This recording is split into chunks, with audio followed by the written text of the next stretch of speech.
Shalom. Yahweh Shem Yahushua Barakatah for the brothers. Yahweh Shema Elathah Shem Yahushua for the sisters. This is the Wednesday night law class, and I'm Priest Officer Shadarak.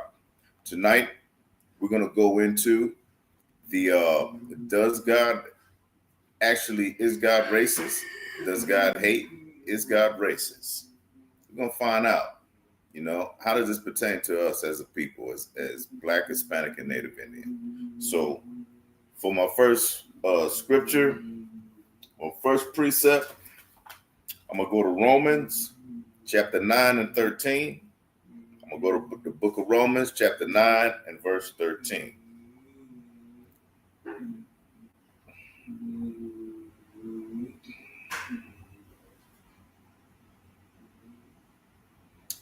As it is written, okay, so we're looking at this scripture says, as it is written, as it is written.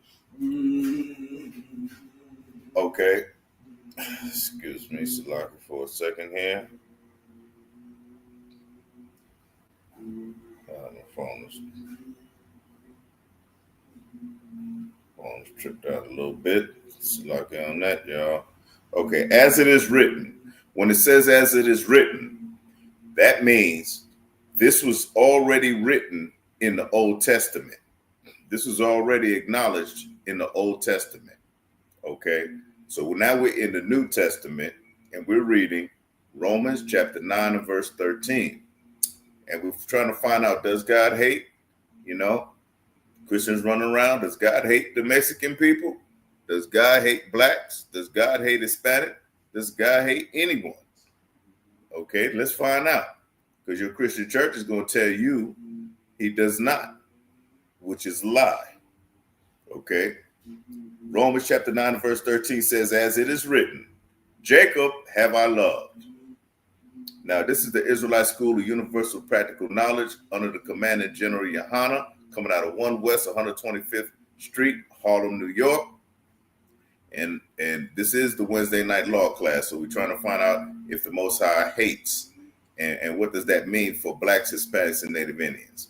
Just, this is kind of coming in late, so I'm just going back over. So now we're in Romans chapter 9 and verse 13, as it is written. So as I said previously, this was written in the Old Testament. It says, as it is written, Jacob have I loved. All right. So the Most High loved Jacob. Okay, there's your love. There's your love, Christians. Okay. All right then. Now, but Esau have I hated. Okay. The Lord said, Esau have I hated. Okay, so Esau is the father or progenitor of our oppressor, the one that right now put the Mexicans to deport the Mexicans. That man in charge is a son of Esau. He's this direct descendant of Esau. This nation was established by the direct descendants of Esau. Let's get that clear. Okay. So our oppressor is hated by the Most High God, Yahweh. Yahweh is his name. Okay. In the Hebrew. The Most High hates our oppressor. He hates what he's doing to the Mexicans. He hates what he's done to the blacks and still doing to the so-called blacks. He hates what he has done to the so-called Native Americans, the so-called Native Indians. He hates that. Okay. So the Most High said, Jacob have I loved. Now, who's Jacob is a father. Jacob is a father. Who is Jacob? Okay. Jacob is the father of the so-called Black, Hispanic, and so-called Native Indian people as a whole. We are a nation, and it's high time that the world acknowledges us as one nation, the true Israelites, the sons of Jacob, the sons and daughters of Jacob. Understand? That's who we are. And the Lord said in Romans 9:13, Jacob have I loved. Okay, so that's clear cut right there. You know, if you want to dispute it, take it up with God. If you want to dispute that, take it up with God. We're glad the Most High loves us, but that's the Most High's decision. That's his choice, because we serve a living God. Understand? So it's important that you understand that. Let me take time out. Shalom, Trooper Shalat. Shalom, Sister Black Dazzle. Shalom, Trooper Shakat. All right, brothers. I'm coming in late, but we getting it on. Now, this is we are the descendants of Jacob. Jacob's name in the Bible, if you ever read his story, which I highly suggest you do, Jacob's name was turned to Israel. Israel. In our school, we teach the old Hebrew, the Paleo Hebrew language, with the original Hebrew, which I saluted brothers and sisters when I came on air. Okay. So Israel in the name, that name means Prince of the Power. Blacks, Hispanics, and Native Indians, it's not any wonder you are the prince of the power, the princes of, which is in the Hebrew. Yash.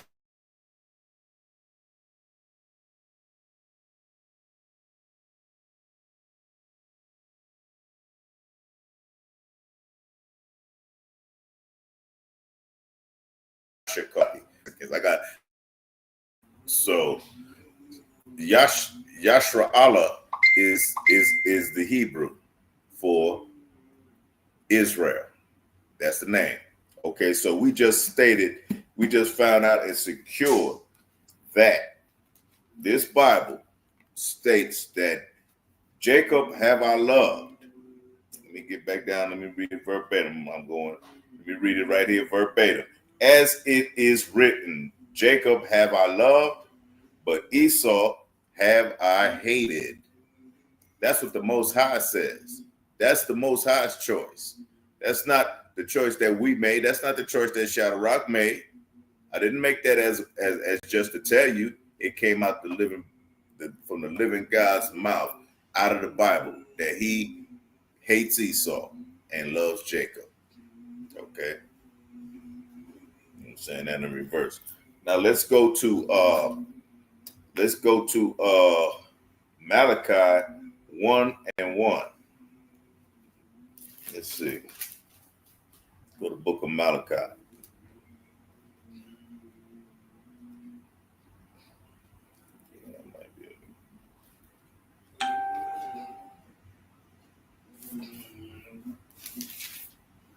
Okay, so this is Malachi 1:1. I have loved you, saith the Lord.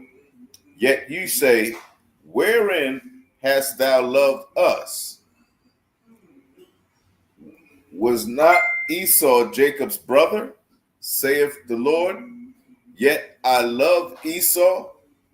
Now let's go to verse 3. It says, and I hated Esau. Okay, it's right there. And laid his mountains and his heritage waste for the dragons of the wilderness. See, he laid his mountains to waste. Oh, shalom, Natazak. All right, brother. Yahweh Shem Yashab Barakatah. All right. So the Lord states right here, he hated Esau. Okay, we just came from Romans 9:13. We're in Malachi 1:1, and I'm gonna take it from the top. I'm gonna go for chapter 1 and verse 1. The burden of the word of the Lord to Israel by Malachi. That's the prophet Malachi. Okay. 2, verse 2. I have loved you, saith the Lord. Yet ye say, wherein hast thou loved us? And that's us asking the Lord, wherein have you loved us? You know, like, how did you love us? You know, that's respect right there. Was not Esau's Jacob's brother? Because Esau and Jacob, of course, were brothers. Saith the Lord, yet I love Jacob. Straight out. All right.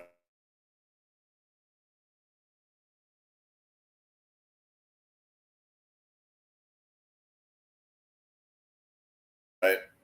Verse 3. The wilderness. Now I keep going out. What that's about. Okay. Now let's go to Psalms 139. The book of Psalms, chapter 139.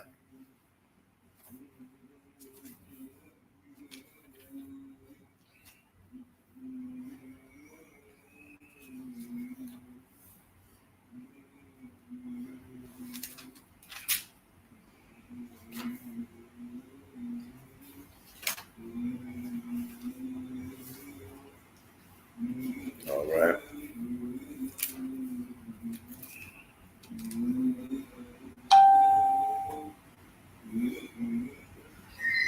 Okay, a little technical difficulties here. I'm gonna take some stuff off of here. All right. So,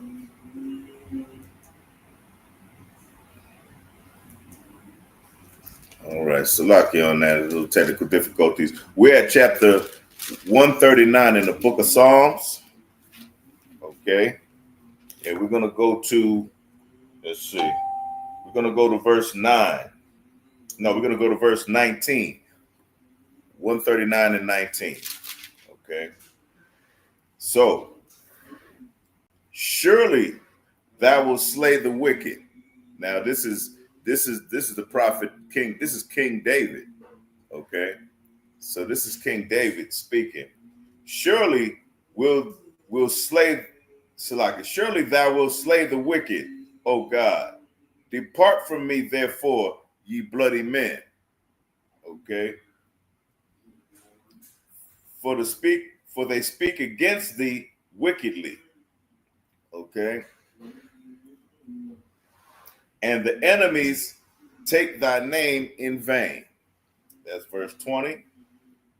All right. So this is David saying, you know, surely thou slay those bloody men, those wicked men, which is our oppressor. You know, our oppressor is a bloody and wicked individual. And a bloody and wicked nation they are. The entire nation is bloody and wicked. Okay? That's Esau's. Verse 21. Do not I hate them? David's saying, I hate them. Do not I hate them? Okay? O Lord, that hate thee. Do not I hate them, O Lord, that hate thee? So this is the Lord saying this. Okay? And am not I grieved with those that rise up against thee? David is grieved against those that rise up against the Most High. You know? So here we go. David does what the Most High commands him to do. David was a faithful, righteous king for the Most High God. And he said, don't I hate them, the bloody men. Okay? And that's our oppressor, the bloody men. You know, they shedding blood all over the place. You got the Ukraine, you got Russia, you got, you know, the police, the police for the United States killing our brothers and sisters, you know, all over the place. So David said, I hate them, the bloody men. Verse 22. So like I'm going to go to verse 21. Do not I hate them, O Lord, that hate thee, and am not I grieved with those that rise up against thee? So David said he grieved with those that rise against the Most High, you know, and that's a standard for the Most High, and that's trickled down to our nation because we're the princes of the power. We're Yashra Allah in the Hebrew. We're the true Israelites. Yashra Allah. Understand? We the ones that descend from our forefather Jacob. Understand? And the 12 tribes that sprung from Jacob's sons. From all 12 of his sons, we sprung from them. That's why you have Black, Hispanic, and so-called Native Indian. Okay? I hate them, verse 22. I hate them with perfect hatred. I didn't know hatred could be perfect, but hatred is perfect when it's righteous. Okay? Because this is coming from David. He speaks to the Most High. I hate them that you hate, Lord. That's what he's saying right there. Christianity is so wicked that they don't even go through this scripture. They don't even acknowledge that the Most High hates. We have a living God. If we have a living God, he loves somebody and he hates somebody. You know? It's already written, you know? I hate them with perfect hatred. I count them mine enemies. Now our enemies are rising up against us, man. They're trying all kind of things. They just put in that big blue beautiful bill from Trump, you know, that wicked and disgusting president. All right, and they put on there that you can't have birthright citizenship no more. There's no birthright citizenship no more. You know, it says your dad had to be American and your mom had to be American. They have kids here, they're illegal now. Now they're illegal. So they switched up the laws to trip up the tribe of Issachar. Okay, our so-called Mexicans, the tribe of Issachar. That's who they are. They descend. Their forefather was Issachar, one of Jacob's sons. But now they can't even give citizenship in a country that was part theirs. That's really theirs. How wicked can they get? Our oppressor was the immigrant. They were not. Our oppressor was the immigrant. Okay. But now they took the migrants, workers' jobs, and all of that.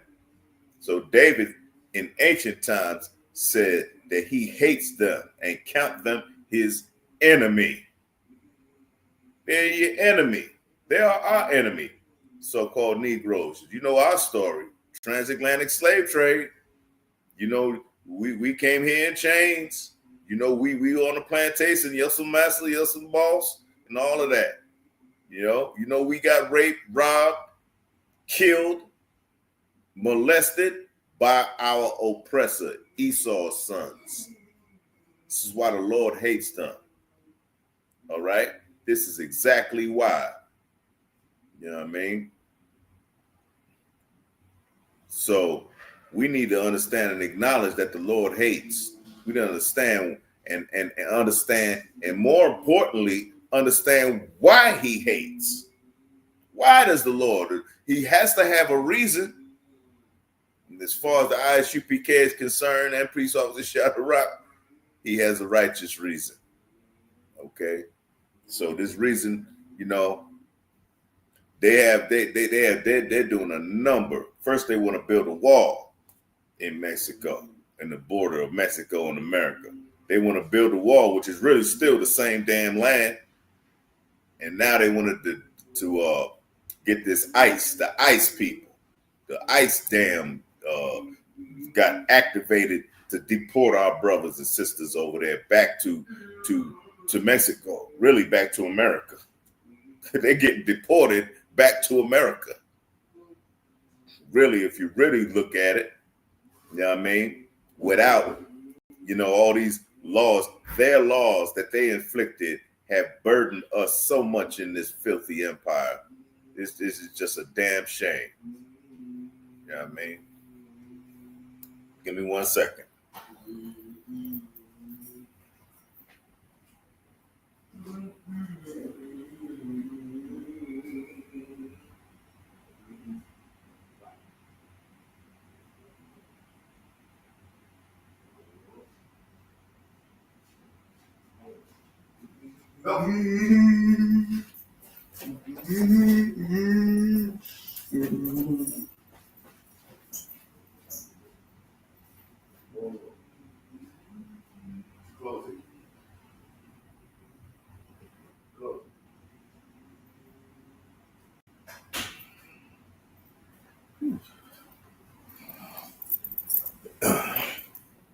Salaki, this is taking care of business.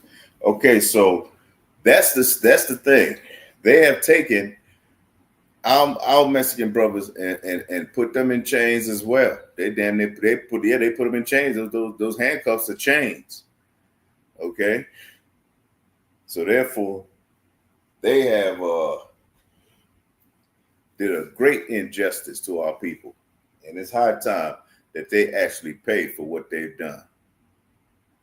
Because this is, it is not. It's not righteous to put a man in chains, put people in chains, separate families, and deport them. Okay. And all the great that they've done to this nation and helping with the vegetable and agricultural industry, the work industry, the construction industry, every facet of employment Mexicans are in.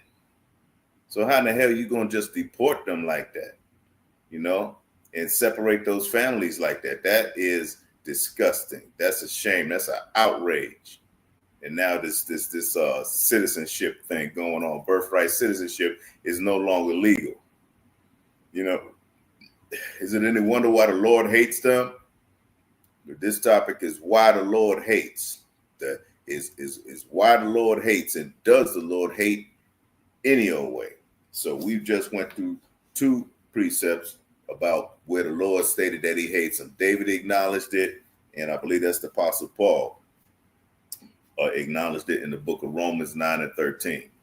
Okay, so now we're going to drop the, let's see.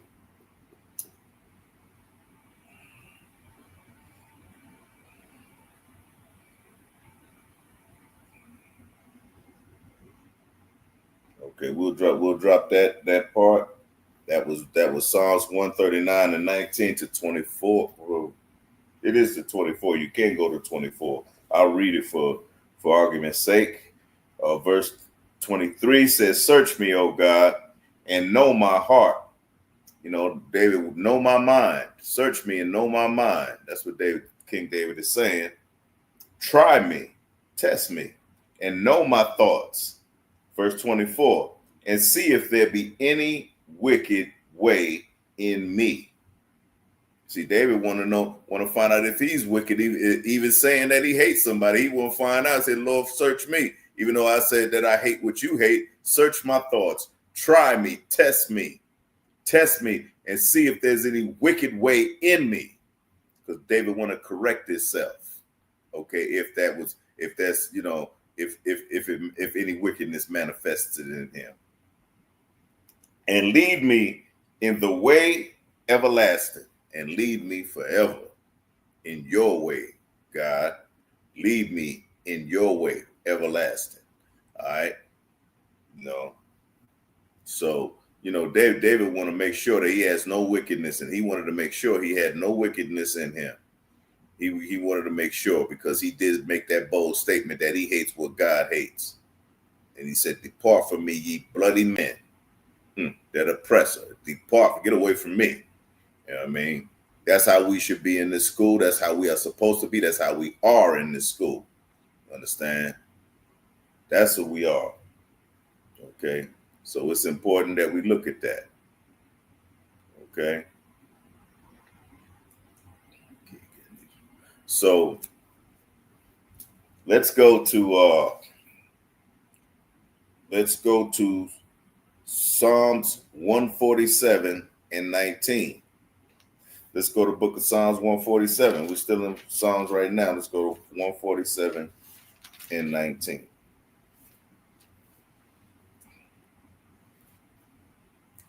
He showeth his word unto Jacob. See, the Most High has a choice and a favorite. A choice and a favorite. Don't you have a favorite color? Don't you have a favorite car? Don't you got a favorite food dish? Don't you have a favorite person too, who you deal with all the time? All right, or is always in the forefront of your mind? The Most High, the forefront of the Most High's mind is the nation of Israel, is the Black, Hispanic, and Native Indians. All right, that's in the forefront of the Most High's mind when it comes to who he chooses, who he finds agreeable to be his servants, to be his priests, to be his prophets, understand, to be the kings on this earth, to rule this earth, to help Christ rule this earth. And by the way, Christ was black, so he's an Israelite. You understand? So that's who the Most High chooses. Okay. Shalom Leonard Jr. All right. So that's who the Most High chooses. Okay. This is Psalms 147:19. He showeth his word unto Jacob, his statutes and his judgments, his statutes, his laws, his judgments, his statutes and laws unto Israel. See, Jacob's name was changed to Israel. Jacob had 12 sons. This is a nation that the Most High is showing his laws, statutes, and commandments through this Bible. That's who he's showing it to. Okay. You don't see, by the way, you don't see Philistine, Jebusites, Ammonites, or in other words, you don't see East Indian, you don't see white, you don't see African, you don't see who else? Who else is out there? You don't see Pacific Islanders. You see only Israel here. He showed his laws and statutes only to Israel. Okay. He showeth his word unto Jacob, his statutes and his judgments unto Israel. 20. He hath not dealt so with any nation. See that? That's why I stated no Pacific Islanders, no white people, no Japanese, no Chinese, no Africans. Okay, those are all nations. Okay. He have not dealt so with any nation. Not dare any Christian to come up and say he dealt so with all the nations and gave all the nations his laws and statutes. That's a damn lie.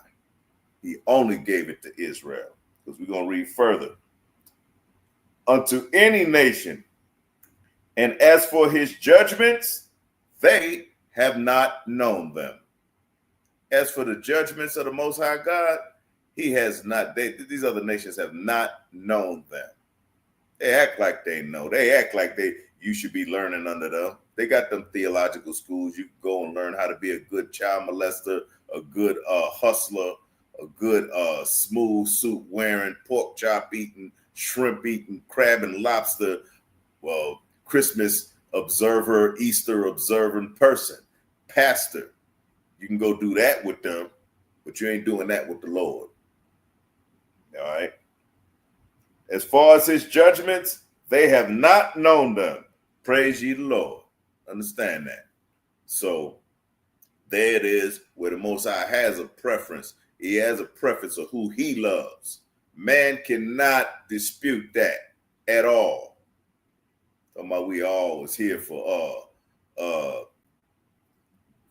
we all can receive the blessings. We all can get saved. First of all, saving has not even happened yet. We're in the midst of World War III. World War III. Who the hell being saved right now in the Middle East? Is he saving the Israelis that just got bombed by the Iranians? Did he save anybody on January 7th? Anybody got saved there? Those are supposed to be the children of God. Those are supposed to be who I'm reading about. But as you see, they are not. They just got bombed. They killed those people over there. And the Lord allowed it. Because understand, the Lord don't let nothing happen on this earth unless he says, let it happen. The Most High don't let nothing happen on the earth unless he allows it. So he allowed Israelis to get bombed. Who's God's children? All right. So there it is in the book of Psalms 147 and 19. All right. We're going to go to Deuteronomy 7 and 6. Let's go to Deuteronomy chapter 7 and verse 6. Okay.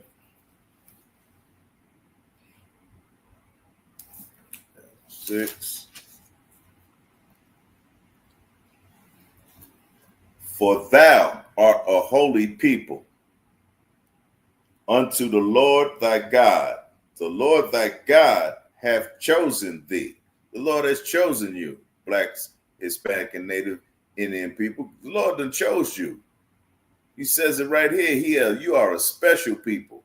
You are special, being as the Lord sees you as value in you. The value in you. Your name, your Hebrew name is Yashra Allah. Prince. Yashar means prince. Allah is power. Princes of the power.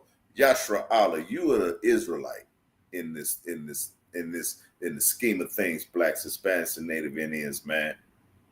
You know, it's really, really getting rough out there.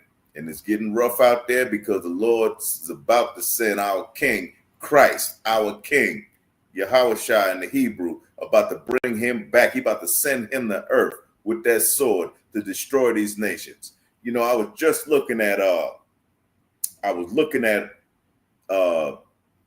can I say it? They were speaking of all these symbols, the symbolism of Washington, D.C. You know, it shows the symbolism is that it's built like a compass for the masonry, for Freemasonry. Those wicked bastards. Okay, it's built like it's also a pyramid. And the guy was going into, the narrator was going into how it was constructed and how it is so great and all this stuff. And you a 33 degree Mason. You know, 33 is a significant number in the Masonry world. And it has its links in the Bible. It has its links in history. However, what it dawned upon me with all of that, I say, okay, that's that. DC was made like that. The pyramids were made like, the pyramid is like that. It said the Pentagon points to the outline in the city that they made of the compass, the masonry compass. You've seen the Mason compass look like a compass you use to make a circle. Builders use it. Artists use it. Okay, the compass. So the Pentagon, the tip of the Pentagon is faced toward that compass. And then they talk about these, these streets, these miles, these holy miles or something like that. Okay, whatever. But it dawned on me as I was looking at the whole thing, I said, all of this is glorifying Zeus, Isis, Horus, all the Egyptian, all the Egyptian gods of ancient Egypt. Why is if it's that so much important, if it's that so much great and agreeable, why is that kingdom a million miles under the mud? Why was it destroyed? Well, the Lord destroyed the Pharaoh in the Red Sea and his armies for chasing our people, Israel, to kill us or to bring us back into slavery and bondage back in the book of Exodus. Okay. It dawned on me that our oppressor, because it went into, also this narrative went into our oppressor, George Washington, inside this, one of those Capitol buildings, and how it's pointed toward the stars and sevens and all this stuff around him. And he's as if he were God, and then, I'm like, all of this is shifted its shape to adding in the lineage of our enemy. We talk about white people and Africans, how great they are, the civilizations and this and that. Now, no doubt their civilizations were great for that, but they were not chosen by God. The Lord said, Esau have I hated. Understand? Esau have I hated. Okay? I'm going to look on something right now real quick and understand. So it dawned on me that is all glorified. And it was deep because a lot of stuff in there was true. It was true. But it was glorified. Jupiter, that's Roman God. Zeus, that's a Roman and Greek god or whatever. Isis, that's a goddess of Egypt. You understand? It's crazy. It's crazy. That's something on my computer. I can't see the comments. My computer is tripping. So it's like they want to erase and keep us suppressed as far as being a great people of the Most High God. Because they, there's I believe there are a few or a lot of our oppressors that really know that we're the children of Israel, that know that we're the real Jews. See, but they putting that on they putting that on a back burner. They trying to make sure that don't come out. Okay, let me see if I can pull this over. Okay, good. I can pull this over. Now,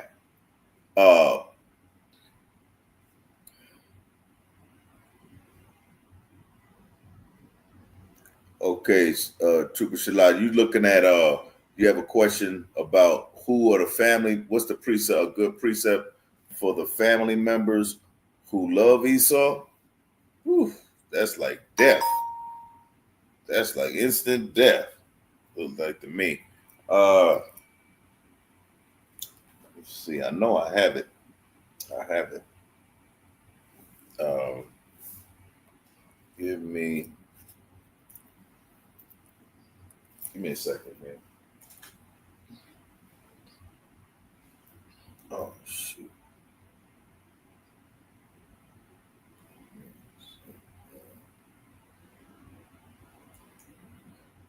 My computer was tripping a little bit.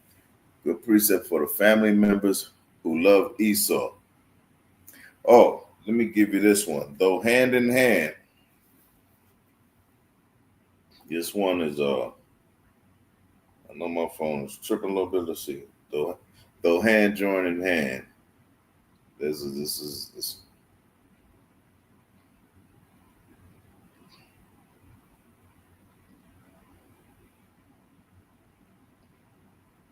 okay. Okay, we're gonna go to the book of Proverbs in chapter 11 and verse 21. To answer your question, Proverbs chapter 11 and verse 21.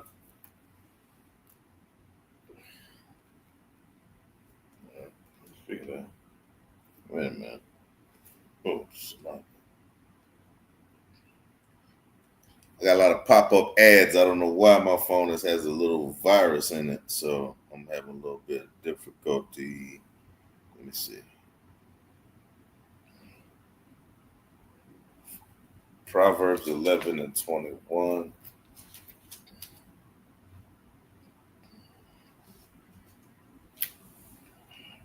Okay. Let's see.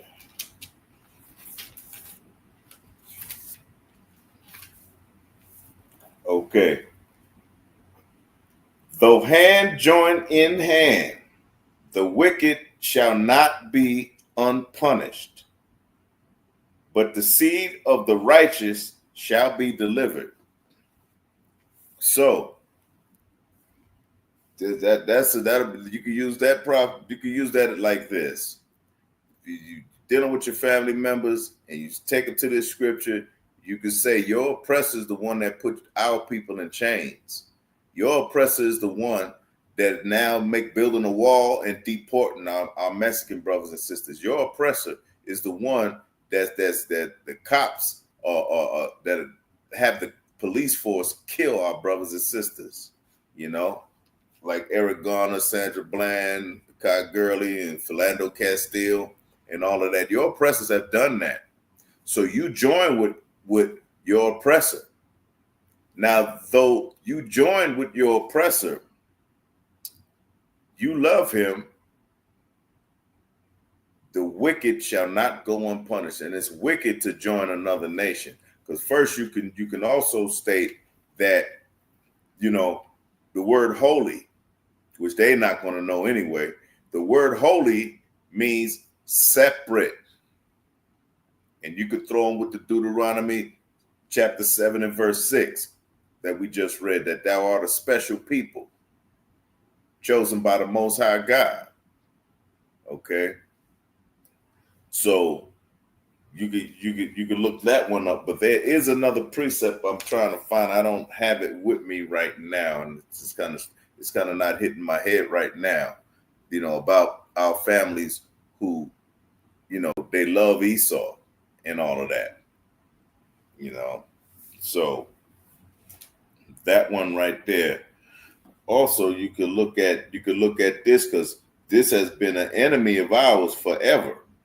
You know, they say everything has changed. Nothing. Racism has not changed. It's still alive. Look at that lady that told that little boy he's a nigger. Right. I just read that. Yeah, this the Deuteronomy 7:6. You know, look at the woman that just called that little boy the N-word. And then she got a big old giant fund for her calling the boy N-word. She got like almost $1 million. Right? So look at that. You still love people that treat people like this.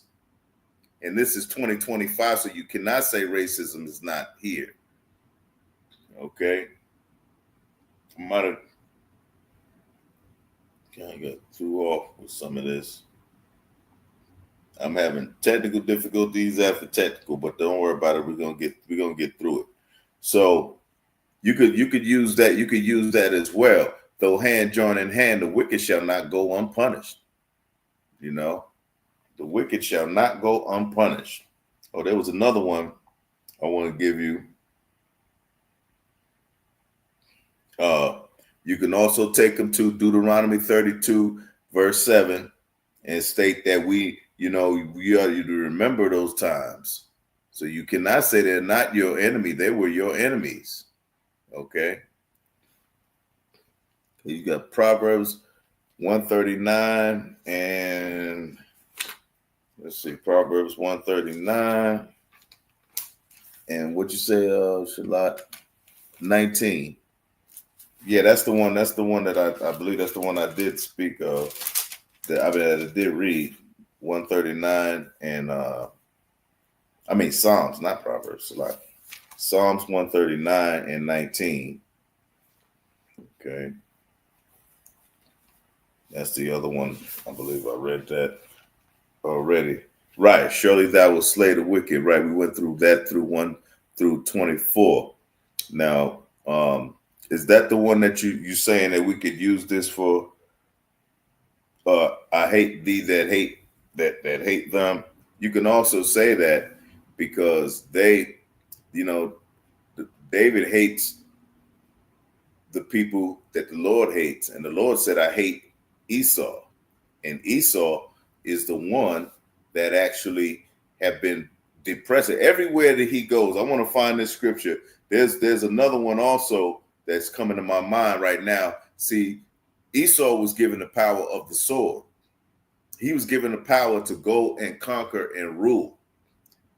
I was just looking on the disputes of World War II, the history of World War II, going into all the armies that it took and everything. And that's what he's been. I'm like, yeah, that's where our economy, the American economy, came from that. Okay, let me see if I can find that one. See, that's when Esau did his birthright. Esau, Slacky, Esau.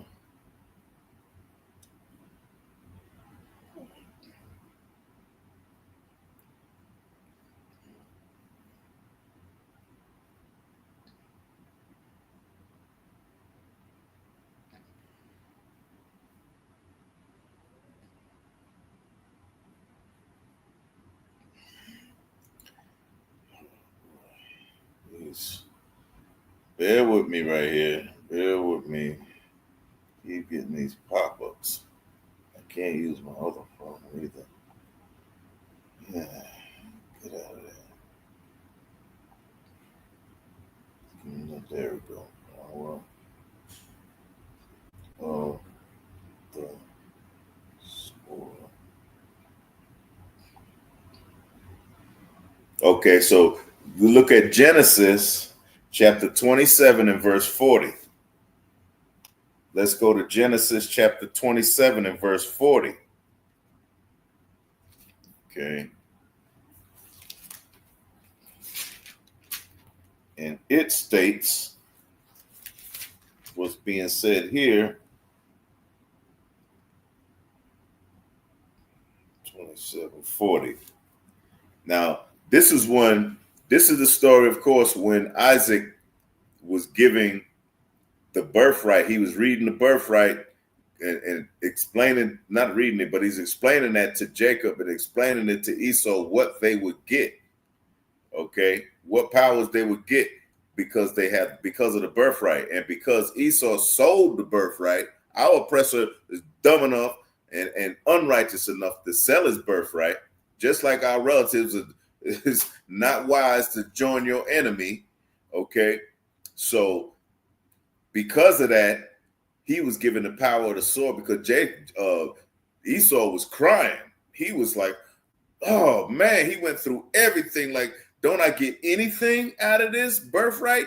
You know, I'm the oldest, because Esau was the oldest. He was supposed to receive the birthright.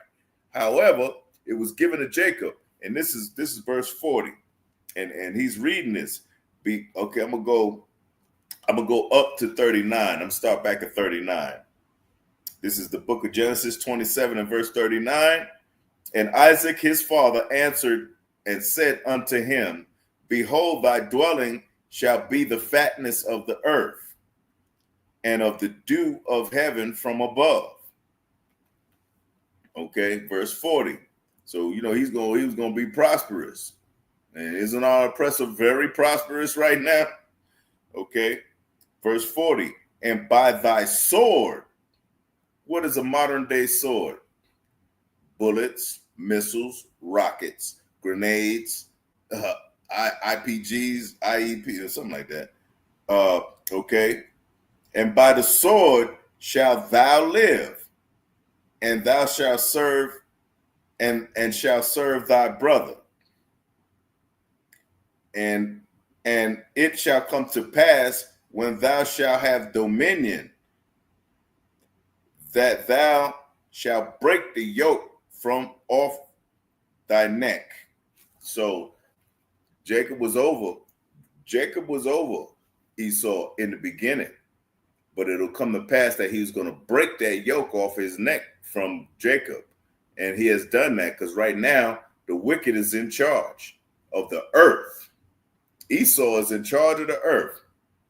I'm sitting up looking at all these armies and all these old footage. It's a show of this old footage right now of the World War II. All these armies coming in. The Panzers, the German Panzer, and the Panzers are tanks. That's a whole tank unit that Hitler used during World War II. You understand? So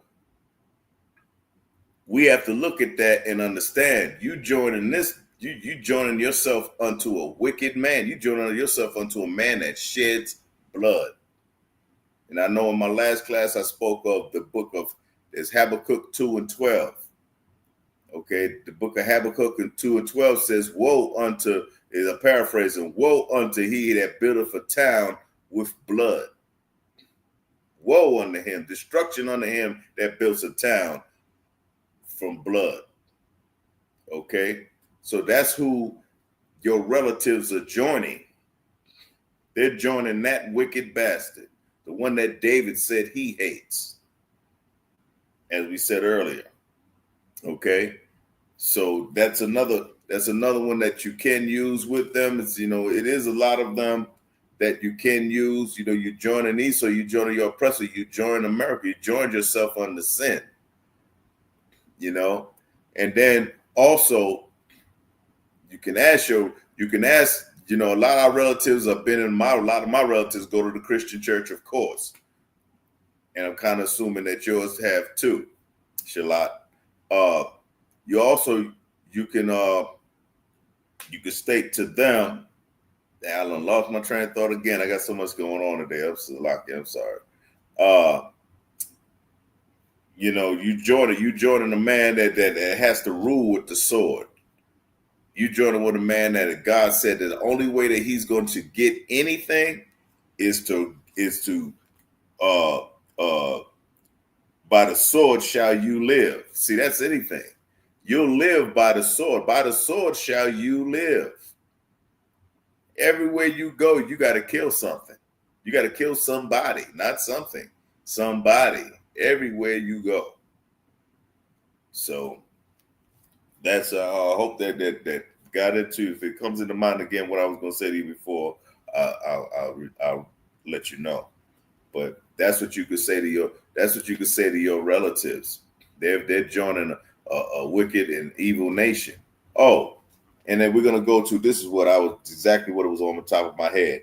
We're gonna also go. You can also tell them this. Them being in the Christian church, didn't the Bible say that Babylon is going to be destroyed? You can explain that Babylon is America. Get a dollar bill out of your pocket. Show them the back of the dollar bill. Show them that pyramid with the all-seeing eye. I was looking at that. That's why I was looking at that. That all-seeing eye. That's the eye of Osiris. That's an ancient Egyptian god that is into Freemasonry. That's into wickedness, and that's what they're following. You understand? Our yonder boss, Shalat. And that's what that wicked nation is. That's the symbol of this nation. That triangle. Babylon, who ought to be destroyed. We're gonna pull that. I'm gonna pull that precept for you as well. Then we'll get on with the topic as well. Does God hate? Does the Most High hate? Man, it's amazing how people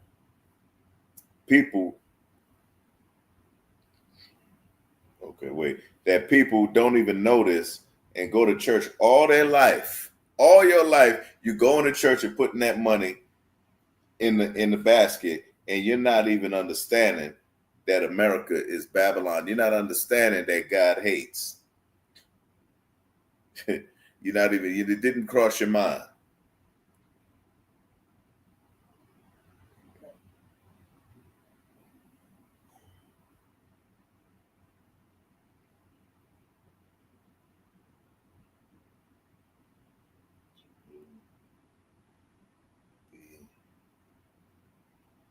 Destroyed. I think I found it. I know I found it. Let's look at this. Let's go to Psalm 137. Psalms 137 and verse 8. The book of Psalms 137 and verse 8. Okay. And also right here, let's back it up to 7. Verse 7, Psalms 137 and 7. Okay. It says, remember, O Lord, the children of Edom. Who is Edom? Esau is Edom. Your oppressor, the one that you say you love, is Edom, because the Edom actually means red. Okay. Now, the children of Edom, remember, O Lord, the children of Edom in the day of Jerusalem, who said, raise it, raise it. Okay. I don't know what you're saying by the lost sheep. That's us, the lost sheep. That is Israel. That's us. But this is Edom. This is our oppressor. The ones that love white folks so much. They're the sons of Esau, who is Edom. Remember, O Lord, the children of Edom in the day of Jerusalem. And it's another thing you can also use as saying that history is important and you should look at history, because it's saying, remember. Oh, okay. Khan, you're referring to us. Gotcha. I got you, Shalak. Right. So remember, oh Lord, the children of Edom. That's why the past is so important. You're supposed to remember the past. You can't sit up and say racism. We should not look at racism and understand who are, they say, I forgive you, but I don't forget you. Okay. Don't forget what they did, because it can be done again. They had a propensity to destroy us. In the day of Jerusalem, who said, raise it, even to the foundations thereof. Okay, they were saying back then, that was saying here, they were saying destroy the temple, destroy Jerusalem from the foundations, burn it from the foundations. That's what raise it means. Burn it from the foundations thereof. And it says, verse 8, O daughter of Babylon, who art to be destroyed. Happy shall he be that rewardeth thee as thou hast served us. See, that's what David is saying here. Happy shall it be, because righteousness, what you did to one person, should be done unto you, be it righteous or unrighteous. Okay, so as you can also state with the relative Babylon, or daughter of Babylon, I believe it said daughter of Babylon. Yeah, O daughter of Babylon. America is the daughter of Babylon. Babylon used to be in what we call modern day Ethiopia. Right, Cush is Ethiopian, because Nimrod was the king back then. They were building that big Tower of Babel, but everybody knew each other's language. Now they confused the language. The Lord confused them because he didn't want them to build that tower. So he switched up the languages he made them not understand each other. See, America is that great melting pot, just like Babylon. Everybody can come here, speak one language. All this confusion of gay and gender, who you could say what gender you are instead of knowing that you was born with a phallus or you were born with a female genital. Being that now you are female, but you want to be a male, in other words, and you male, but you want to be a female. So you confused. That's confusion. That's Babylon. That's America. That dollar bill and all that stuff from ancient Babylonian times, ancient Sumeria, and all of that's America. This is the daughter of Babylon. Okay, confusion. This is a daughter of confusion. Okay, and it's also ancient Egypt. America is also ancient Egypt. Like I said, you could refer back to, of course, that dollar bill, and of course the construction and the street maps of Washington, D.C. itself, where the Capitol is, where the Pentagon is, and all of that giant phallus that they have there. Okay, all that's Egyptian. Okay, so Babylon, who ought to be destroyed. Okay, so that's what we're on. I mean, that's how you could tell your relatives who love our oppressors so much. You love a pagan. And then when I was looking at that show I just mentioned about the pyramids and the making of Washington D.C. and Osiris and Set and Jupiter and Greek gods, in other words, Greek gods and Egyptian gods, that right there, all of that is wicked. All of that is pagan. And they even said it on the show. It's all pagan. The Lord don't follow no paganism. The Lord is not blessing you because you're pagan. The Lord spew you out of his mouth. The Lord is going to spew you out of the mouth. Okay? And then there's, I'll talk with you later or a little bit on the rest of it, because, I'm not going to. Well, I might go back into it, but let's finish going into. Let's go back into this. Let's go to the book of Ecclesiastes, let's go to the book of Deuteronomy, chapter 32 and verse 39, and this is about, does the Lord hate? And it's a good topic. That was a good topic to bring up, because we have to show our relatives also that the Lord hates them. For the Lord hates your enemy. Why are you following someone who the Lord hates?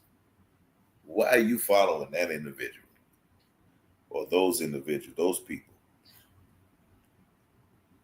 They're bringing up all these laws. You see the racism on the job. You can't say you're not a victim of racism in 2025.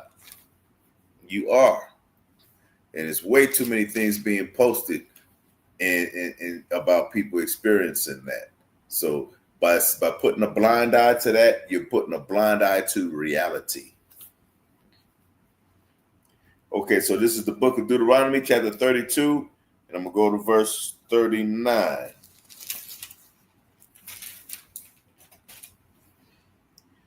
See now that I, even I, am he, and there is no God with me.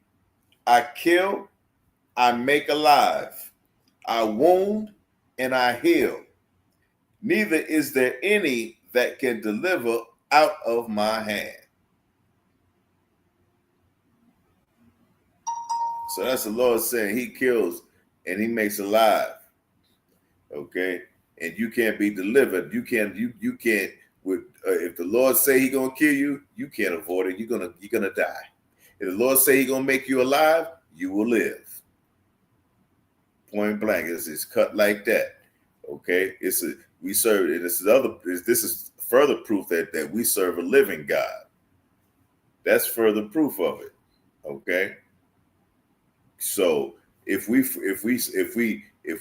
serve a living God, he'll kill who he wants to kill, and he'll make alive who he wants to make alive.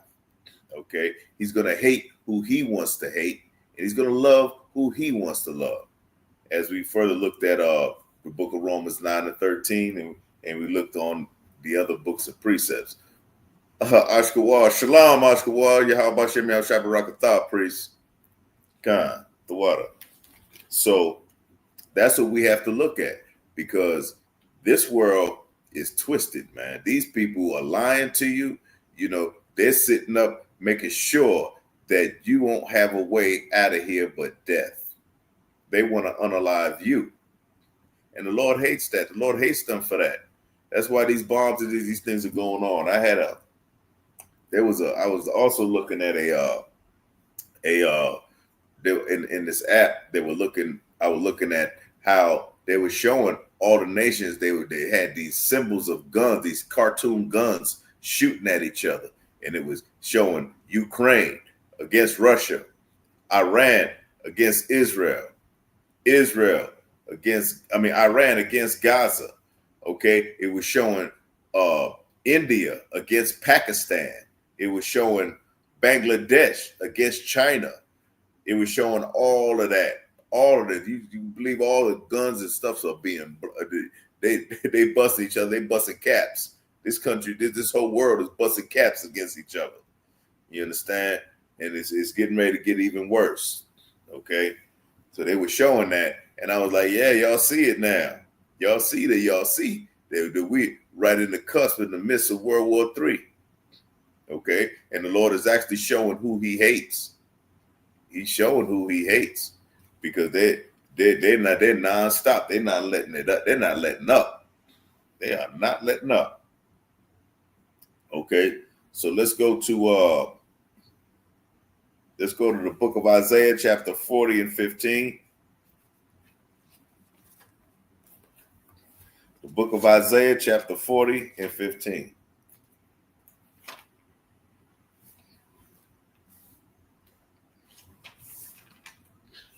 Okay.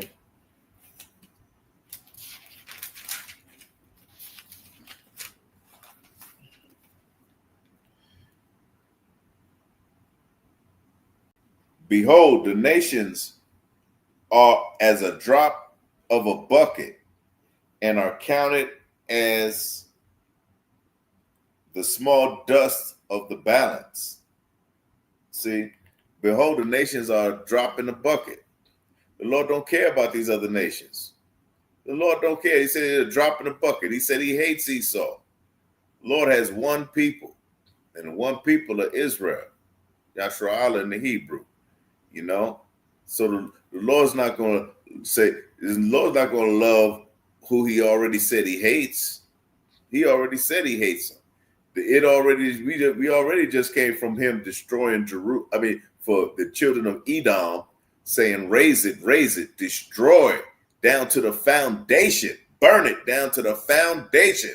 Jerusalem, burn Jerusalem down to the foundation. They cannot stand us. And you can see how Trump cannot stand the Mexicans, man. Our brothers and sisters, our Mexican brothers and sisters, goddammit. Understand? You could see that hatred. You feel birthright citizenship, damn, canceled. They canceled birthright citizenship.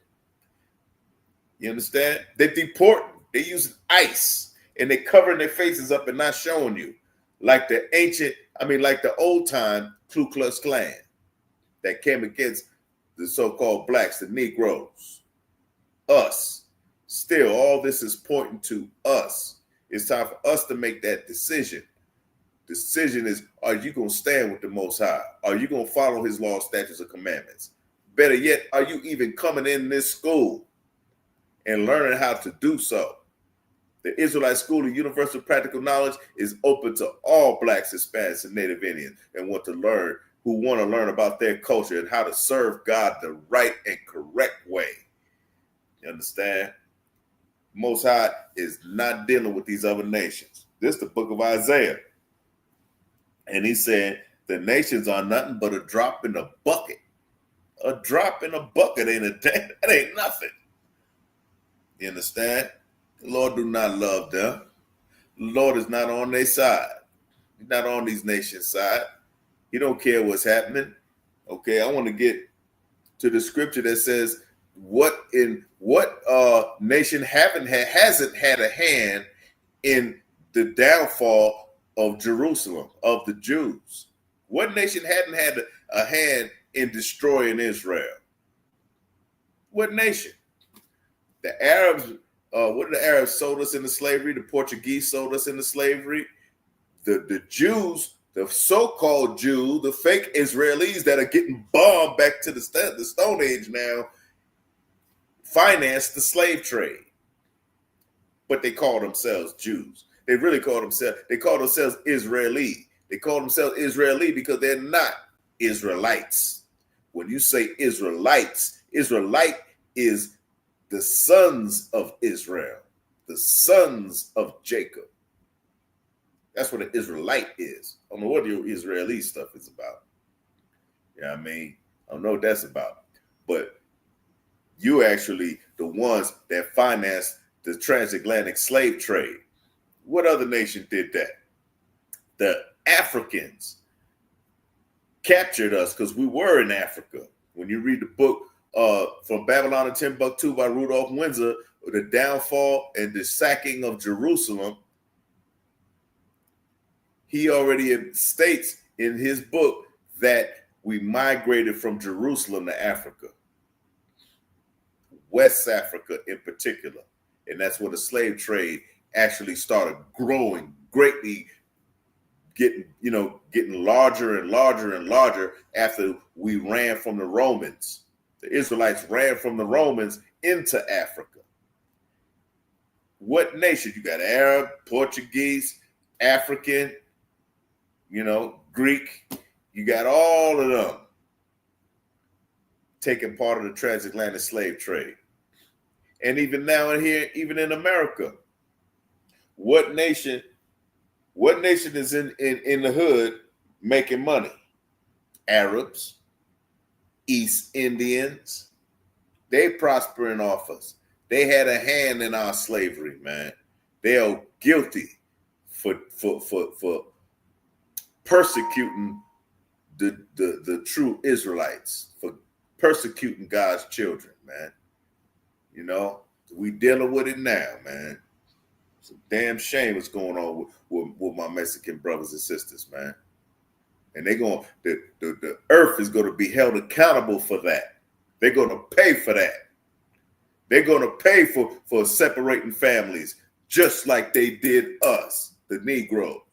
They're going to pay for separating the Mexican families and the Native Indians for the Trail of Tears as well. You understand? That's why God hates. God said, Jacob have I loved, but Esau I have hated. Those are reasons why. Okay? Those are reasons why.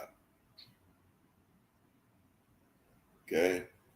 So that's, we need to understand that the Most High does hate. The Most High is a living God, so he got feelings. You understand? And he knows what's good for us, what's righteous for us, and what's not. What's not righteous for us.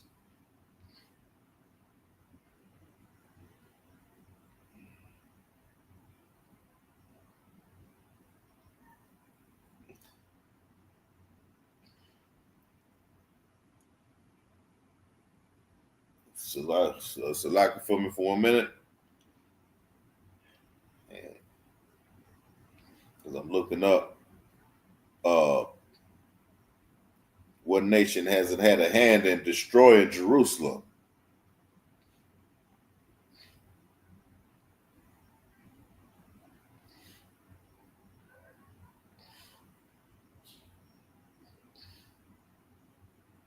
Or should I say Israel? But nevertheless, anyway, they all have taken a part in destroying us. They've all taken a part in our demise, in the demise of Israelites, man. All these nations have done this. Okay. And all of them do have to pay.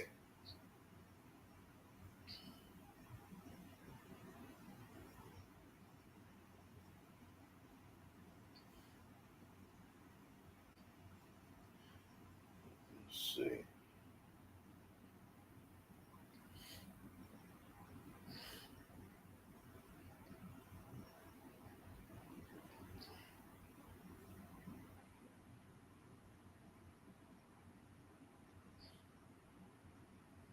There it is. So we're going to go to the book of Maccabees, First Maccabees chapter 2 and verse 10. First Maccabees chapter 2 and verse 10.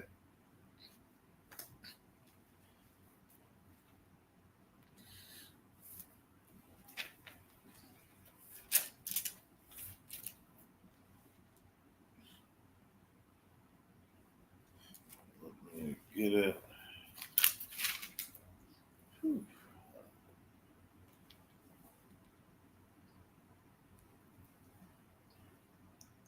Okay. This is verse 10. What nation have not had a part in her kingdoms and gotten of her spoils? Let's go to 9.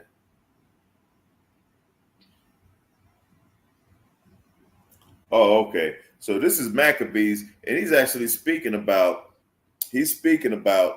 what nation hasn't happened. This is during the time that we were in that captivity, and Mattathias had came, and he destroyed. He resisted worshiping the king. He wanted to keep God's law, statutes, and commandments. So he got his children, he got his sons, and they fled to the wilderness and started fighting the nation that went against the Israelites that were in their land. Okay, this is the first Maccabees, because this is the Maccabees. He's lamenting over Jerusalem. In other words, he's mourning over Jerusalem. Like, damn, what did they do to these people, to our people? Okay, I'm gonna go up to chapter 2. Let's go up to chapter 2, verse 1.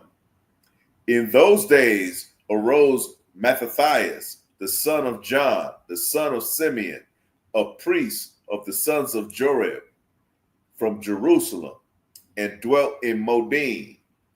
And he had 5 sons: Jonan, called Cadiz, Simon,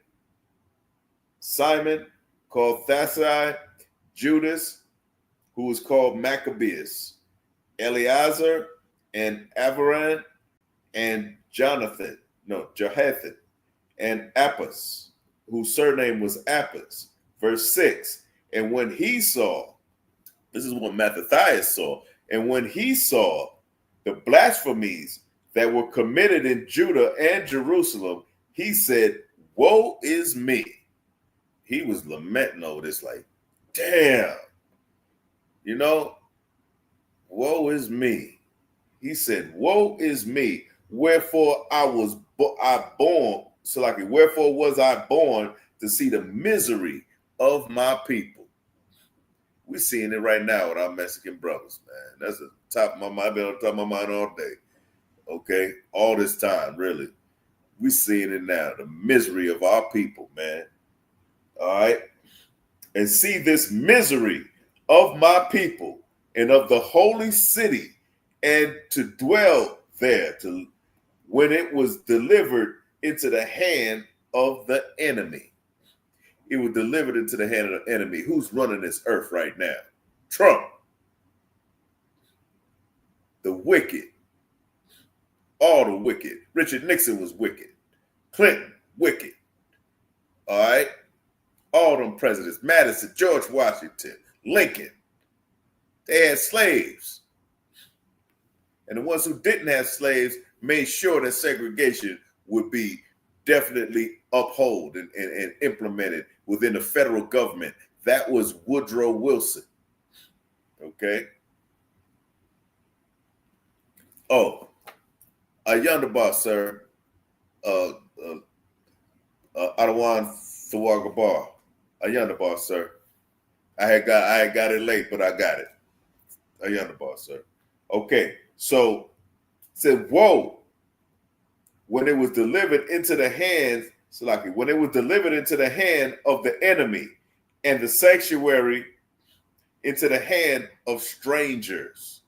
See, Jerusalem was delivered into the hand of the enemy and delivered into the hand of strangers. Okay, and that's what happened. You know, that's why you got the 13 colonies that turned to the nations that made America and started implementing all these laws, did the Louisiana Purchase and took the land from our native Indian brothers. And now they took the land from Mexico. You understand? They're doing all these things and implementing their word. They got this by the edge of the sword. As I stated before, that was what was given to Esau. That's what Isaac told Esau. Thou shalt live by the sword. And that's what he's been doing, man. All through bloodshed. You understand? And he's taking over this world wickedly, man. Okay? And this is what Mattathias is seeing now. That's why he's mourning. He's like, whoa, for me to see this, to see the misery of my people. Okay? And the sanctuary to be given into the hand of strangers. Verse 8, her temple has become a man without glory. Her glorious vessels are carried away into captivity. And what is carried away into captivity? What is captivity? That's slavery. You understand? That's slavery. The captivity is slavery. You know, Mattathias is saying all this, man, because he's seeing that. But he ain't going with this king, by the way. He ain't going with the king. He ain't obeying the king. He's obeying the Lord. He's going to stand for the Lord. Okay? Her glorious vessels are carried away into captivity. Her infants are slain in the streets. Aren't our sons and daughters being slain in these streets by the cops? Same thing. Same damn thing. Sons and daughters slain. Our sons called the N-word. Understand? It don't matter whether he got autism or not, but he called the N-word, and then all these neo-Nazis and Ku Klux Klan folks is giving her a million, damn near $1 million in some type of fund that they raised for her because she called them the N-word and got called on it, called the boy the N-word and she got called on it, but she gonna get the $1 million by the neo-Nazis and the Ku Klux Klans and all the people that are racist in this so-called this earth, America, in this nation. That's why the Lord hates, man. That's the reason why, which is the topic. That's why the Lord hates, man. All this wickedness happening. Okay? Her infants are slain in the streets. Her young men with the sword of the enemy. The young men are being slain with the sword of the enemy. Philando Castile, Akai Gurley, Mike Brown, George Floyd, Sandra Bland, Breonna Taylor, okay, et cetera, et cetera, et cetera, et cetera. All right. And then it says, verse 10, what nation have not had a part in her kingdom and gotten of her spoils? That's why we got the Arab in the hood. That's why we got the East Indians in the hood, the Korean with their 1 penny. Even Ice Cube said it back in the day in his rap record. Oriental 1 penny counting MFs in his rap record. Y'all my age, y'all remember when he said that. And I remember for personal when I lived in Koreatown and I had to go to that store all the time in the corner and always have exact change. And he never would let me slide for a penny or a nickel. You understand? That's what nation hasn't had a part in our demise and have not gotten from our spoils, our money, in other words.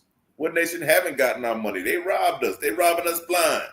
Look at what they did with the sisters that had that sister that was prominent that had the hair care. She had the hurry up and buy it. God, that's another one. That's what's that? That's my movie right there too. That's Medicine Society. When they told Old Dog, hurry up and buy it. Hurry up and buy it. You know, they look at you around the corner. He looking at him in the movie. He looking at the Korean lady. She act like she brushing the stuff, and she's steady watching it. He like, you don't gotta look at us. We gonna buy something. He's like, I can't stand y'all when y'all come in here. You know what I mean? Every time I come in here, I can't stand y'all. But they're always looking at us. They're looking at our young men, thinking everybody gonna steal something. You understand? And what hand haven't had? Haven't stole from us. That's right, Shala. You know, and then you're looking at also the East Indians. Oh man, they got a terrible attitude. I can't stand their attitudes. Well, they have some straight up attitudes, man. I just have to go to 7-Eleven. I lived across the street from 7-Eleven. Had to deal with them. They called my brother, tried to tell my brother he was stealing something. My brother don't ever steal. My brother had so many jobs and money. But they tried to say he was trying to steal something out their store. You know, my sons go in there, you know, and then they get harassed.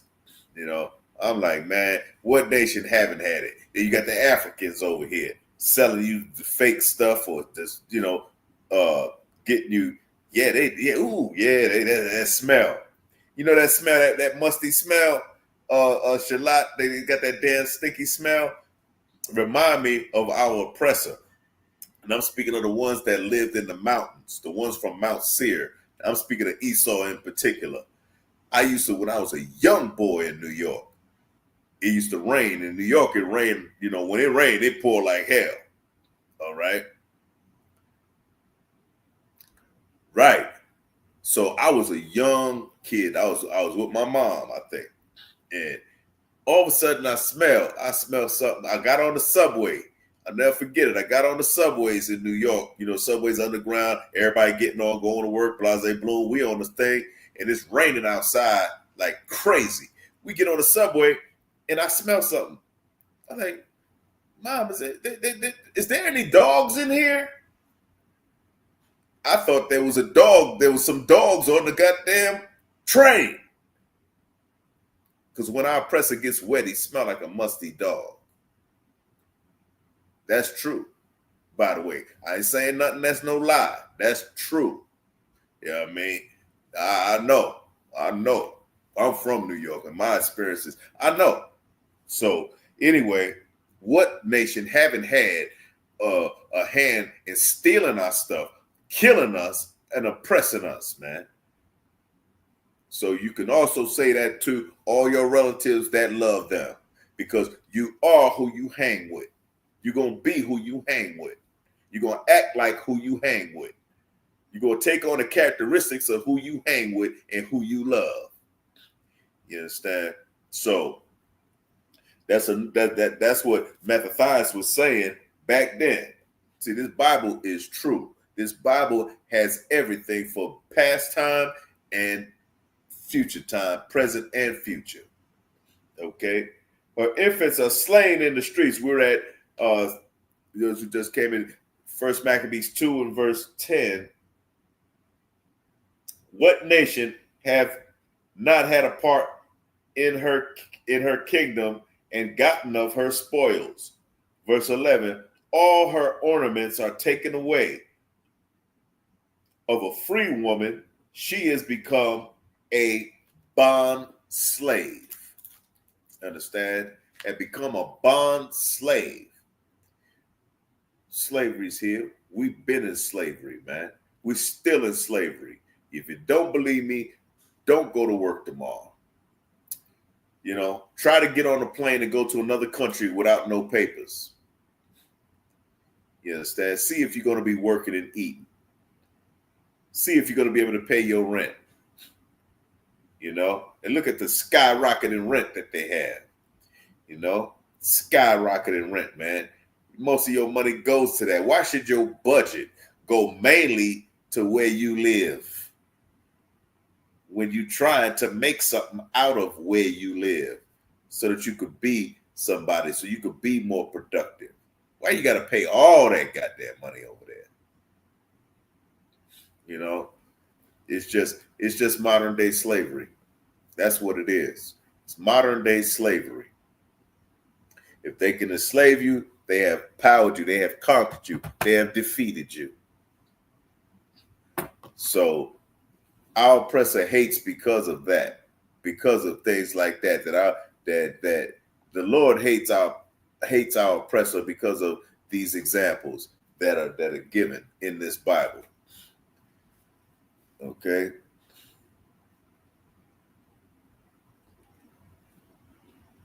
Yeah, you're right. They are musty folks, Shalot. They are straight up musty. The East Indians and the Africans got that smell too, don't they? You go in there, you like, oh damn, whew, and it's like a constant boom in your face. You know, you riding their Ubers. You know what I'm talking about, the Ubers and Lyfts too. Okay, so let's go to Jeremiah, the book of Jeremiah 44, and verse 4. Jeremiah 44, verse 4.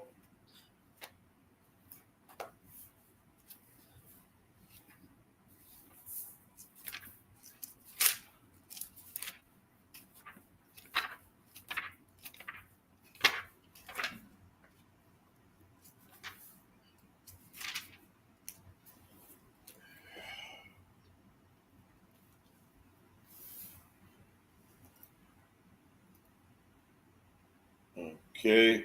Howbeit I set unto you all my servants and prophets, rising early and sending them, saying, oh, do not this abominable thing that I hate.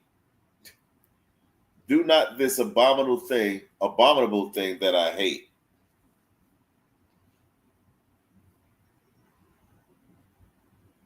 Okay, so lucky on that. I still have to find that one out. That's a new one right there. Okay, let's go to 2nd Ezra 6 and verse 56.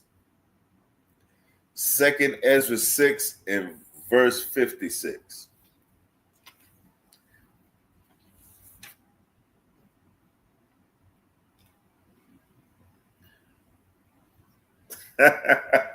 Damn right, Ottawa. The water. Damn, that must have been an experience. You say you work with an African and you said the place was functified. God, damn. You damn right, boy, because them some funky folks. Like, they never came out of the mud. They never came out of the damn mud, man. That's how you got to work with them folks, man. And every day it's up in your face. No matter what, it's up in your face. Every day it's up. You know, you can't look left or right. It's up in your grill. You know, smelling bad. You know, that's a goddamn shame, man. You understand? God, sir. That's a goddamn shame. Yeah. That's why now you know I'm talking to you. I guess you know what I'm talking about when I got on the train when I was a kid. And I thought it was dogs in the train. Yeah, that's probably why. That's probably why they so aggressive. They probably be itching. I got an itch. Oh man, I got an itch. It's so funky. Freaking funky man. That's crazy. That is just disgusting. See, and the Lord made us clean. That's why the Lord said what's clean and what's unclean. You know, those shrimp, crab, and lobsters is unclean. When a woman's on her flower, she's unclean for that time she's on her flower until she's off her flower. Those are the reasons why. The Lord wanted Israel to be clean. Shoot, get up on a train, man, and you get your nostrils get assaulted. They assault your nostrils, so you're smelling, your sense of smell. Phew, that's terrible. And we got a saying. See, that's how you know we Israelites. We got a saying in the Judites. I was speaking to the Judites, the so-called Negroes. We got a saying, you know, make sure you hit water. I ain't gonna say that. Make sure your A hits water. It's something like that. See, you said something like that, right? Did you hit some water? In other words, did you take a bath? Did you wash up? Did you take a shower? You know, I remember staying on the VA property, you know, when I was dealing with my issues and stuff. I was staying on the VA property. I remember a lot of those Caucasian folks was known not to take baths. Funky is all get out, wearing the same damn clothes every day for a month, not taking baths.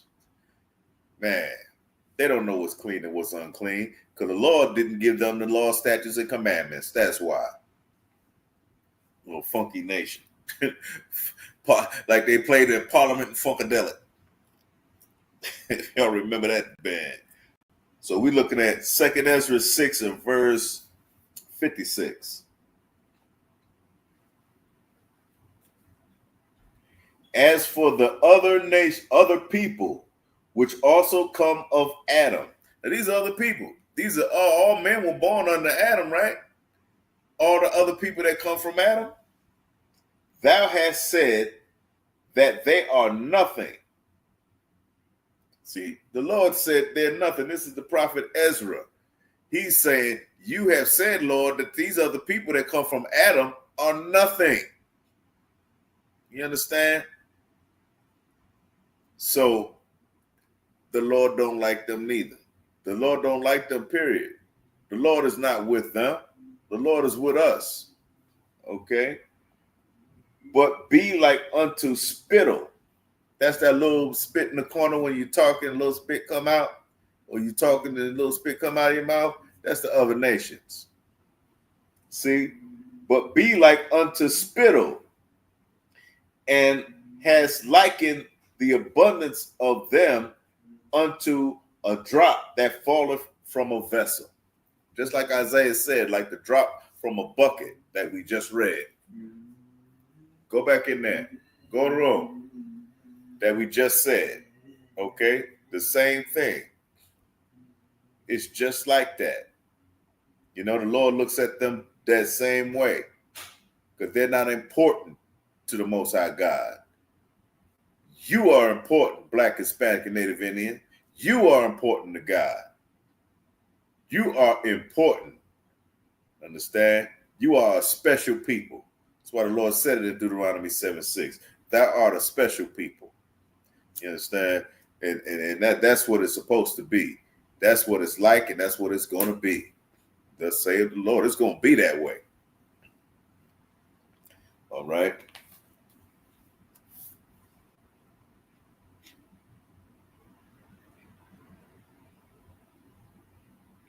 Okay, and I'm going to go up to verse 55 as it states, all this have I spoken before thee, O Lord, because thou madest the world for our sakes.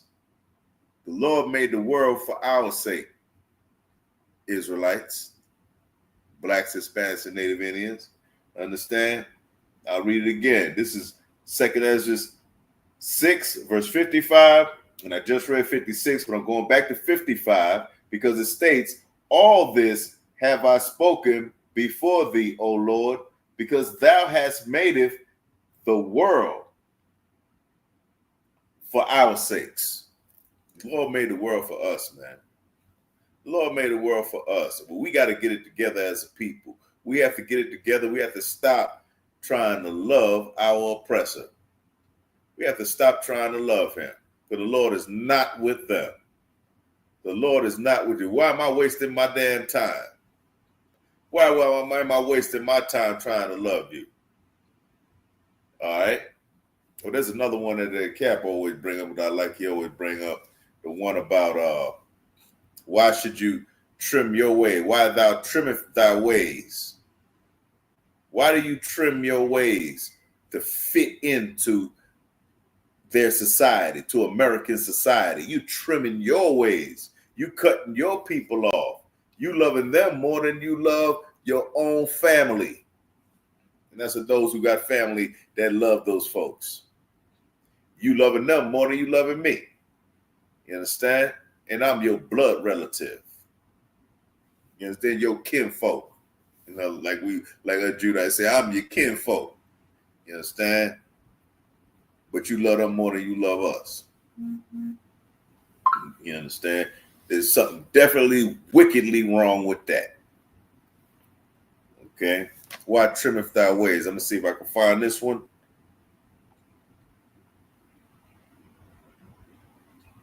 I like that one. But we got a whole lot of trimming. A whole lot of folks doing a whole lot of trimming. You know? They sitting up. I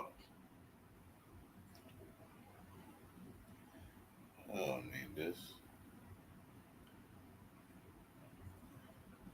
They got a whole lot of folks trying to be trying to love these other nations. I'm having some, like I told you, I'm having technical difficulty this evening, but that's all right. That's all right. See if I can get it on here. Well, the phone's starting to work. That's good. That's the most high. Okay. We're gonna look at that because you got a lot of Uncle Toms out there. You got a lot of just people that's willing. Well, a lot of people that's just willing to go their way, and they're the ones who actually killing you, raping your sisters, killing you, molesting you, and doing all these different things, and you want to follow them. They living by the sword. They living by that sword. They cannot live without the sword because that's what's prophesied in their nation. They had to kill somebody to make sure that they prosper. That's why you got all these wars out here in the first place. Okay, we go to the book of Jeremiah, chapter 2, and verse 33. That's the one. Jeremiah 2 and verse 33. Okay.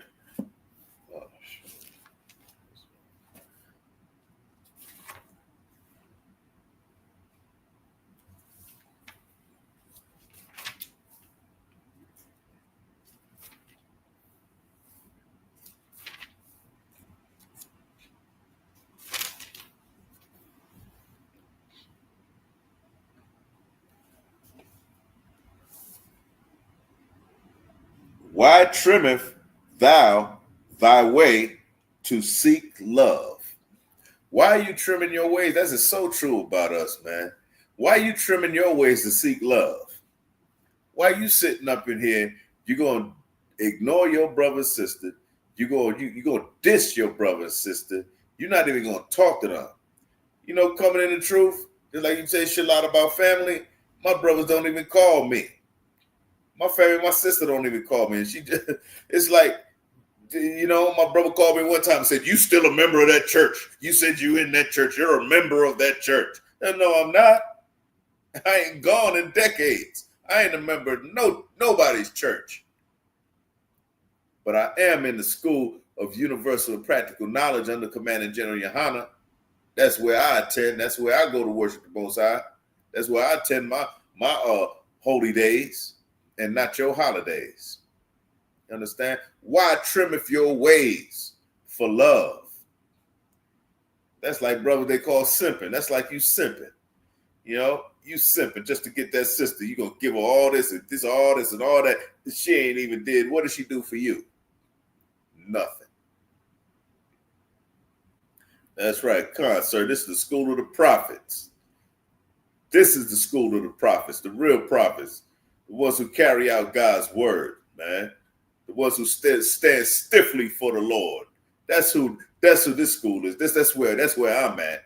I'm not in no Christmas celebrating church. I'm not in no sister hating on another sister church. I'm not in no big hat women church. Big hat man hating women. I gotta add that.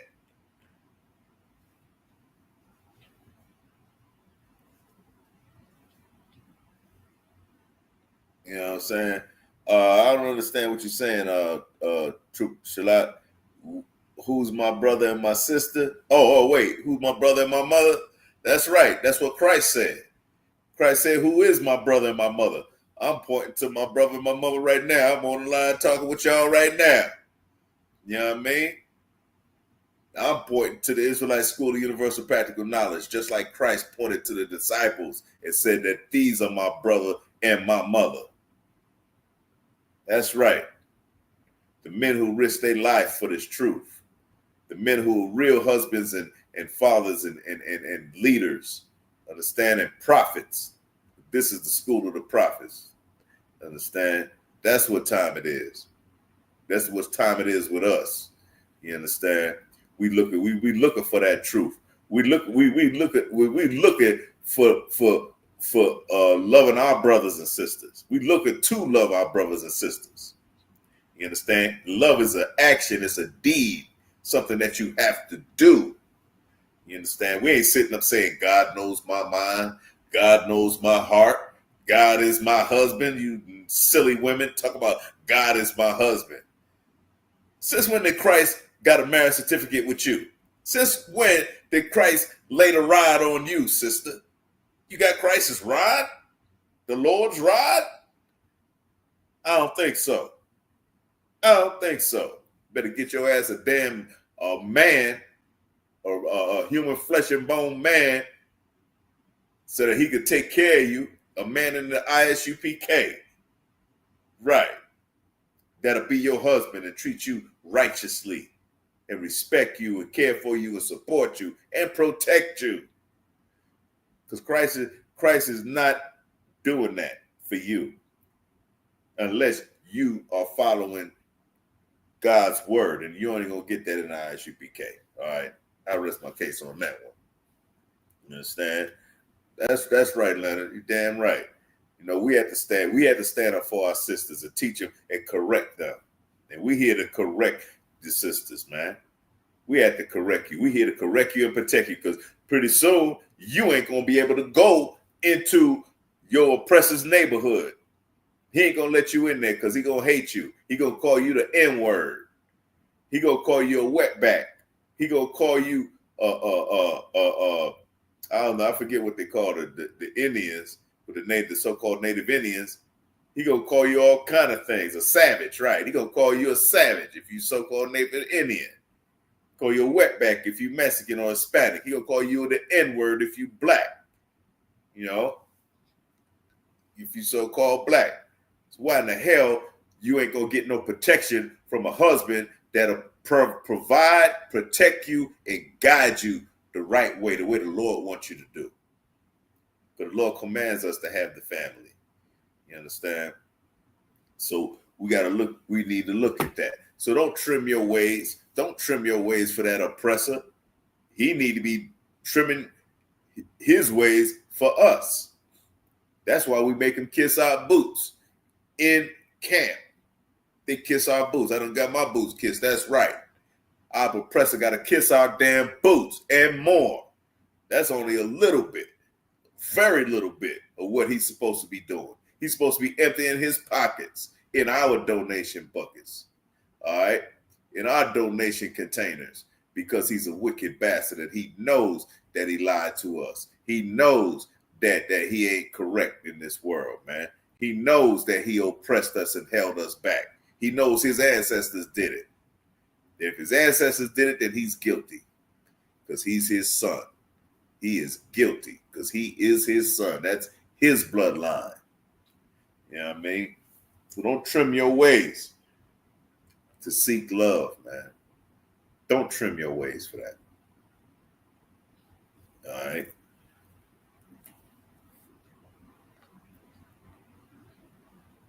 Let's go to Numbers 10 and Numbers chapter 10 and verse 35.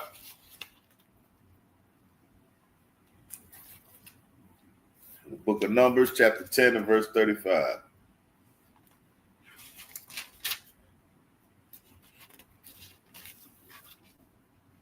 Okay, here's verse 35.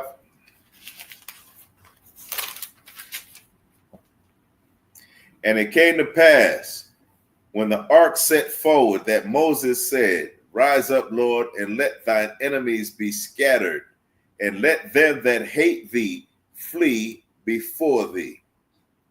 See, even Moses knew. Even Moses knew that people hate God and they hate us. Because Moses was one of the children of Israel. All right? So he's letting them know. The ones that hate you, let them be scattered in this earth, man. Let them be scattered. Because didn't David call them bloody men? Depart from me, thy bloody men. Thou bloody men. You understand? So it is high time that we come out of this haze, this fog, this witchcraft of this nation, man. This nation is wicked and deserves to be destroyed. Babylon, who ought to be destroyed. You understand? The daughter, with Salaki, the daughter of Babylon, who ought to be destroyed. Okay? That's who needs to be destroyed. Not building a wall, not deporting and breaking up families, not calling little autistic boys the N-word, not receiving money for calling them that, not destroying and killing our brothers and sisters on the street with that chokehold and shooting up folks. You understand? And killing them while they in the car with their own family in front of their wife and kids. Shooting them in front of their wife and kids. None of that stuff, man. So that's another reason why the Lord hates, man. The Lord hates that. Because he hates that, there has to be compensation for that. There has to be justice. There has to be righteousness. Righteousness has to up and rise far above unrighteousness. You understand? It has to rise.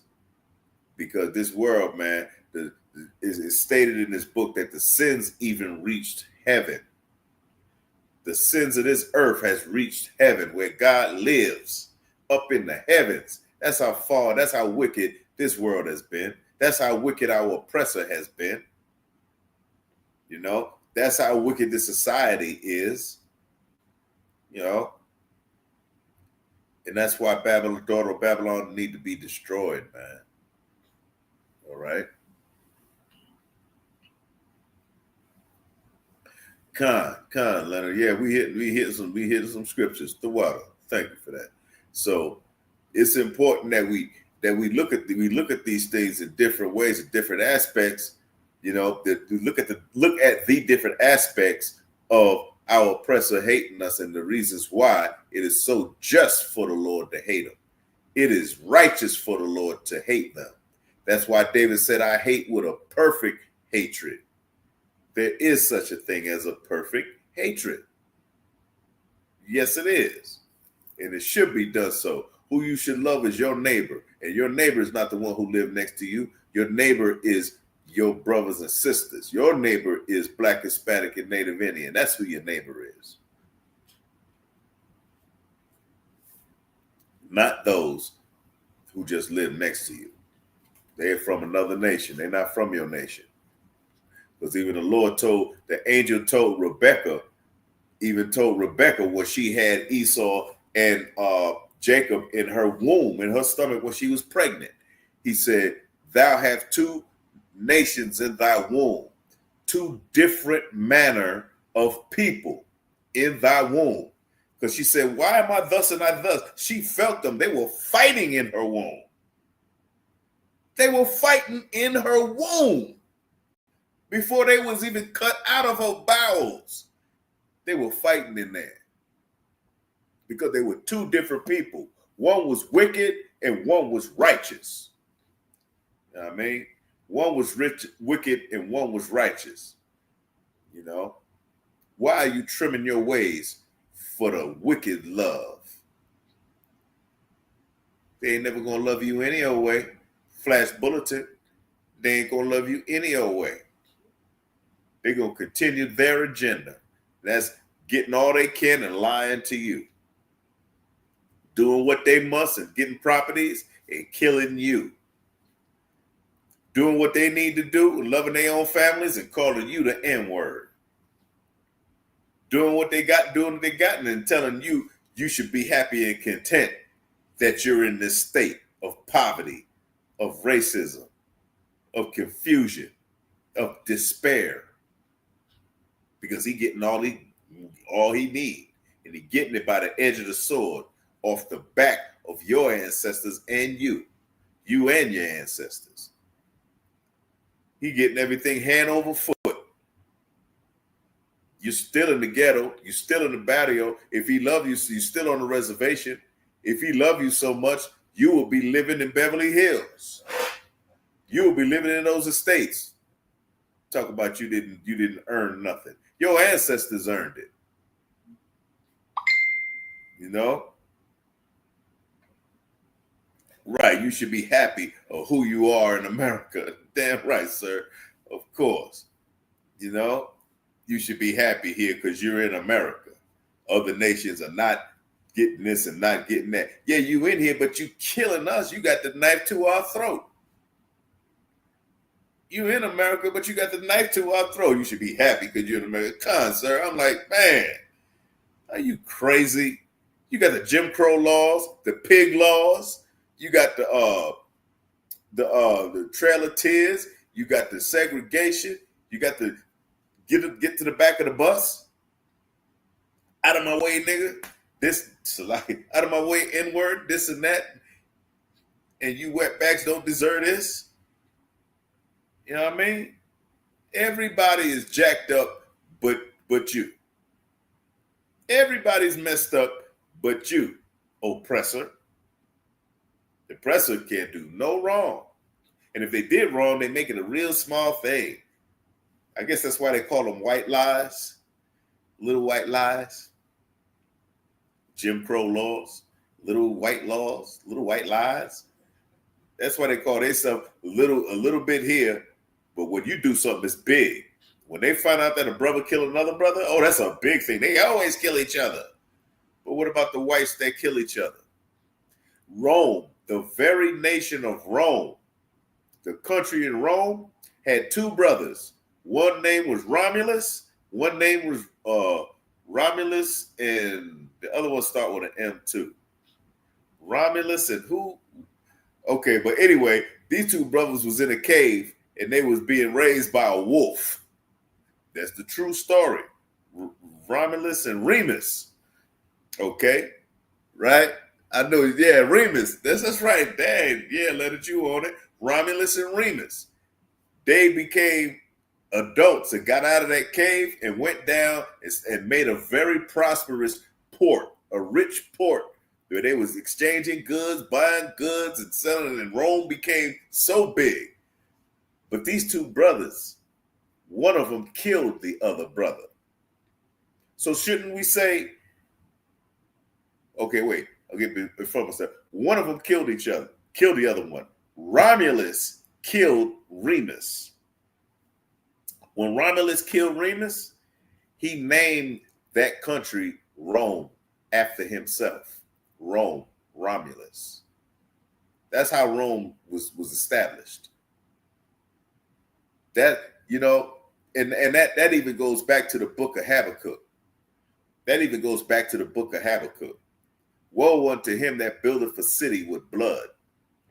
They do it to themselves too. So shouldn't we rightly say that y'all kill each other too? Every nation has people that's killing each other. Why y'all picking on us like we the biggest nation that kill each other? We're not. What's up with the Son of Sam? That happened when I was in New York. The 44 caliber killer. I remember my little sister saying the 44 caliber gorilla because she couldn't speak good. She used to say the 44 caliber gorilla. She was little, she was like 4 or 5, but it came on the news so much back there in Bensonhurst, Brooklyn, that my sister knew that's who it was. The 44 caliber killer. He was killing females of his own kind in Bensonhurst, Brooklyn. Don't forget the mass murderers. Don't forget those mass murderers, okay? Who was that? Charles Manson, all right? Don't forget none, all right? Et cetera, et cetera. Don't forget that. And who was that? Gaddis in Chicago. I forget his name. In Chicago, he was taking them boys and luring them in there. That's Consul Remus. He was luring them little boys in there and raping them and killing them too. And those was his own people. Right, because it's Romulus and Remus. Those are the ones who started wrong. That's the story like I just said. Those are the ones where that brother, Romulus, killed Remus. Romulus killed Remus so that he could have all of Rome. And don't forget the other one, sir, too. The other one, Jeffrey Dahmer. Right. I was about to say Jeffrey Dahmer too, but I was about to say Jeffrey Dahmer. That's right. Now, Jeffrey Dahmer was killing blacks. Okay, he's the one that was killing blacks and eating us, cannibalism. But I'm talking about the ones that was killing their own people, because they always say blacks is killing blacks, killing each other. Okay, what about I don't want to miss it. The one that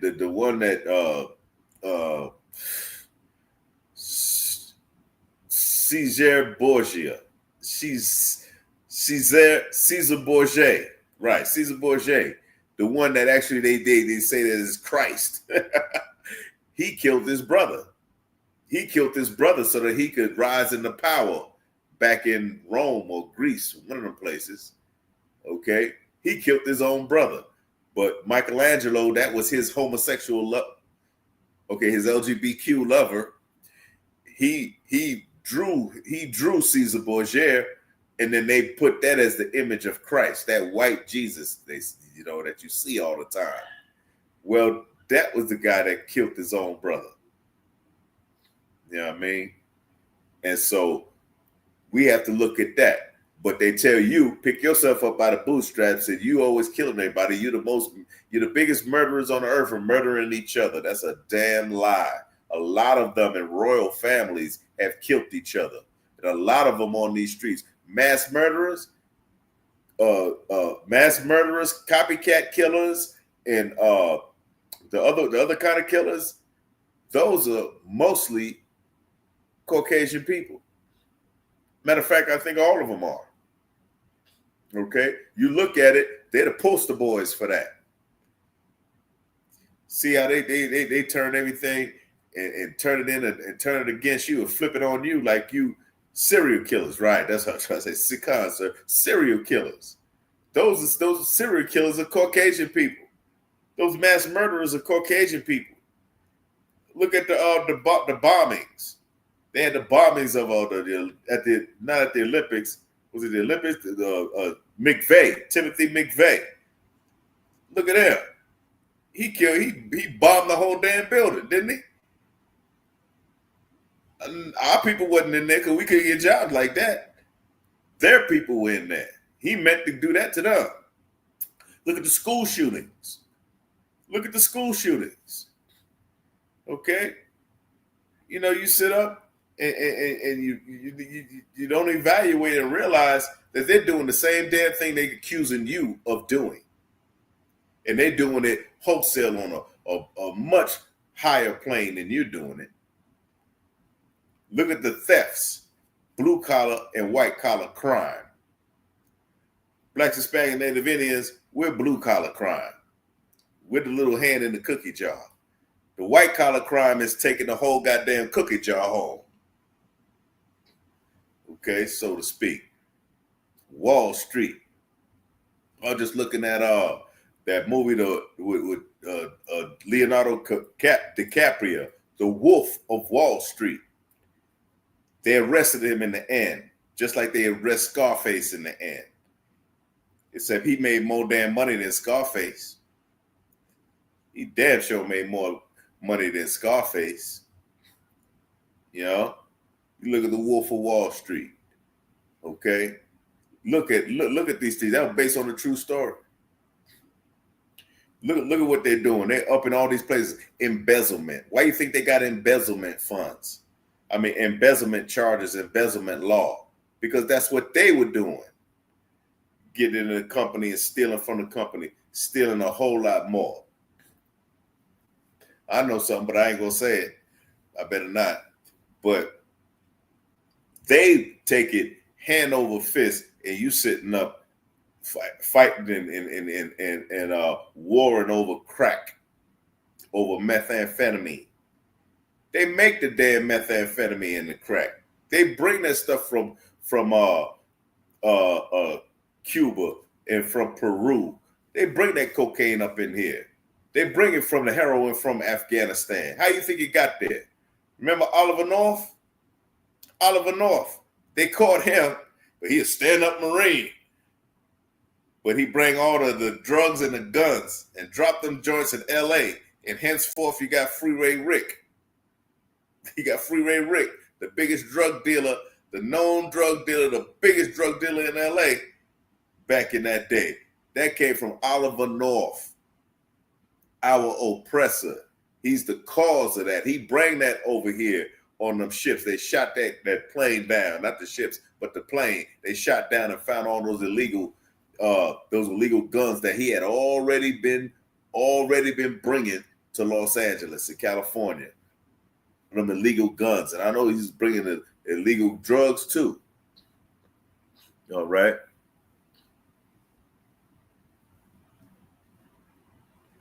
He said, don't move any further, Chicago. That's right. You know, they was taking it and bringing it here and giving us the little scraps so that we take and fight and kill each other over that. But they making big money over here. White collar money. Okay? We blue collar workers. The blue collar worker and the white collar worker. There's no comparison. You making six figures and you making $6 an hour. Okay? It's, as an example.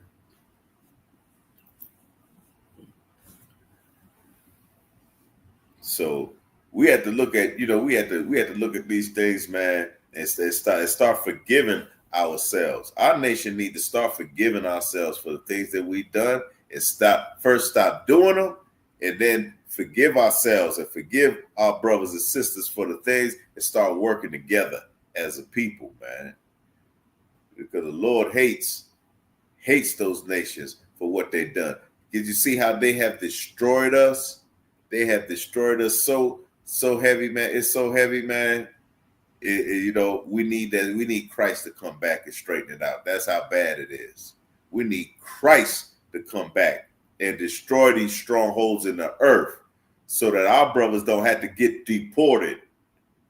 So our brothers don't have to get families broken up. So our brothers don't have to get choked in the street like George Floyd, shot in the street like Sandra Bland, shot in the street like Philando Castile.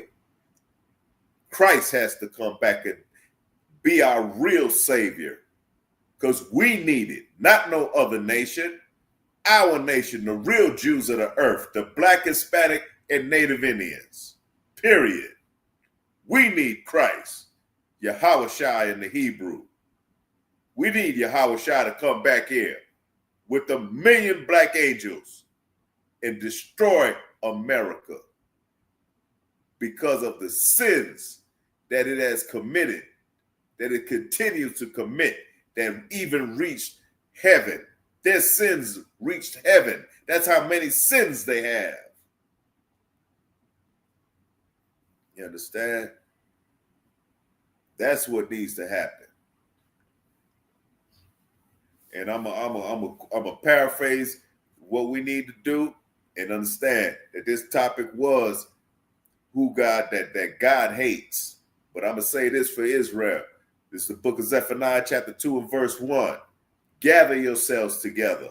Yea, gather yourselves together, O nation not desired. And with that, I'm gonna say shalom. This is the Israelite School of Universal Practical Knowledge.